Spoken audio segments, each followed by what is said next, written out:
Hey guys, Man here. Tonight I've taken the gauge cluster out of my other Mazda and it's got a short circuit somewhere in the back of it. Now, in order to take this thing apart, you got to take the whole thing apart. So what I've done is I've gotten the back side of it all taken apart already, and there's a plastic cover that goes over the back that you have to pop off.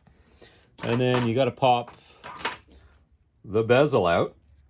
And then there's also the clear lens that we've had to pop out as well. And then that gets us to this stage here. Now, in order to get the circuit board out and to have a look at the other side of it where I think the loose connection is, we have to pop the needles off. And those don't come off very easily. They're supposed to come off just by pulling them straight off. But I tried that, it didn't really work, and I didn't want to bend a needle or do any damage to it. So what I decided to do was go through my toolbox, see what tools I could use without wrecking the thing. And what I decided to do was to get some shop towel like this and then slide it around the needle like that to protect the gauge face.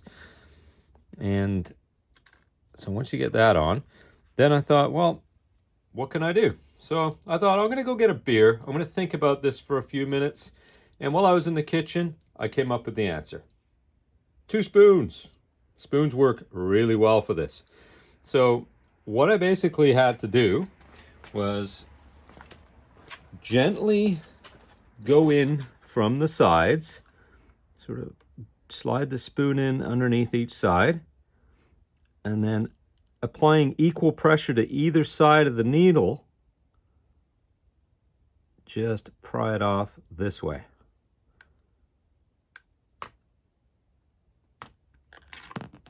There it goes. Voila. That's how you remove the needles on these without damaging anything. Now, it's very important before you remove any of these needles, take a bunch of pictures of their exact position.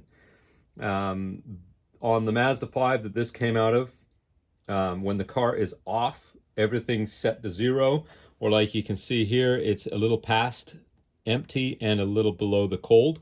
You want to make sure after you take them all off, when you put them back on, they're in the identical position that they were when you took them out of the car, while the thing was still plugged in, or in this case, it's the same when the car's off as it is when it's unplugged. So just keep note of that. Take a lot of pictures of it so you can get them correct, and go slow and be careful. And that should help you if you're doing any custom mods, or if you have to change any of the bulbs or anything else that are in these clusters.